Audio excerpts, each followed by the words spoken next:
What's up, YouTube? Welcome back to another How to Beat Live Low Stakes Poker video. Today's video topic is table selection, or game selection, if you will. So what do I mean by that? Well, essentially, choosing the game that you want to play in. Generally, for most people, it'll be choosing the game that gives you the best opportunity to win the most money, right? That game usually will consist of a nice mix of players, whether there's a few players that are giving action, a few that maybe don't give quite as much action, but they're not complete nits. The more nits that you have at the table, the worse that the table is going to be as far as, being able to win more, increase your win rate. Now, the one thing that a lot of poker players, instructors, influencers, the biggest thing that I noticed that they don't talk about, or the topic that they neglect the most is, and this is about table selection, but what is your goal when you show up to the poker room?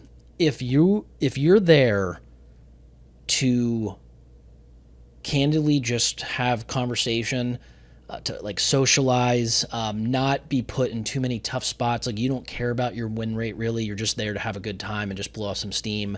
Like maybe you don't want to sit there and not play any pots, like you don't want to sit with all the nits, but you don't want to deal with anybody that's like a known good aggressive player. You just, you want it to be a more docile game, then that's one thing. And honestly, you can find usually plenty of tables where people are taking it pretty easy. It's really friendly, if you will. If that's your goal and you don't care about what you win or getting better, then yeah, you'll be able to easily find those tables. A lot of times, honestly, it will be more like middle-aged to older demographic.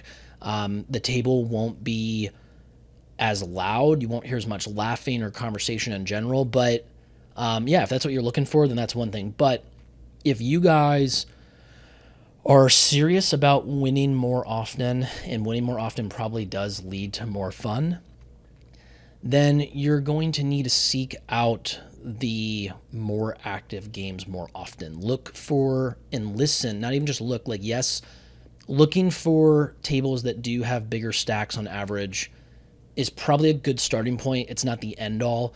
But if you hear a table that's seems more like they're socializing quite a bit, maybe it does get a little louder at times, or you hear laughing and you see larger stacks, or you hear raise or all in from the table next to you pretty often, then yeah, that table is definitely worth checking out and requesting. A table change to that table is probably a good idea. As far as getting better, also, like, even if you know that there are one or more multiple really good players at that table, you need to seek out tough games so you can get that experience. Iron will sharpen iron. There's no way for you guys to just study off the table and then show up and play in really easy games and ever truly improve. Like, you have to earn your licks, so to speak. Like, you need to get in there and go punch for punch with some of the better players to see where you stand. You need to have that barometer so that you can learn from it, and then you can step away from the table and understand where you probably need to improve, or maybe you're better than what you thought you were, and you're still going to try to improve off the table. But the point is, you need to get that experience. So you need to seek out tough games, but if you're looking to increase your win rate, or at least the opportunity to win more often, yes, your variance will increase, but you need to look for the tables that are more active. And like I said, some cues are larger stacks on average, a little bit more socialization. If you see or hear more raising, more all-ins, maybe middle-aged to erring on the side of a little bit younger than that demographic, then that's what you would look for. And I think a lot of you know what to look for with, like, you kind of have a general understanding of like what the kind of demographic you're looking at, and like how the table's probably playing on average.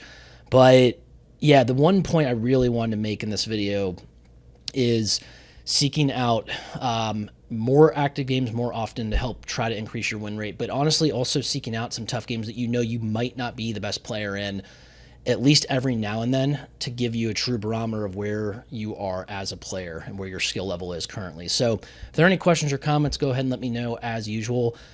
Please like the video, subscribe to the channel if you are not, so you can see when a video is posted, and then come visit archcitypoker.com, and there will be more content like this where we get more in depth with things like table selection, player profiling, all kinds of good stuff that'll help you, again, increase your win rate and have more fun. So see you guys in the next video. Thanks.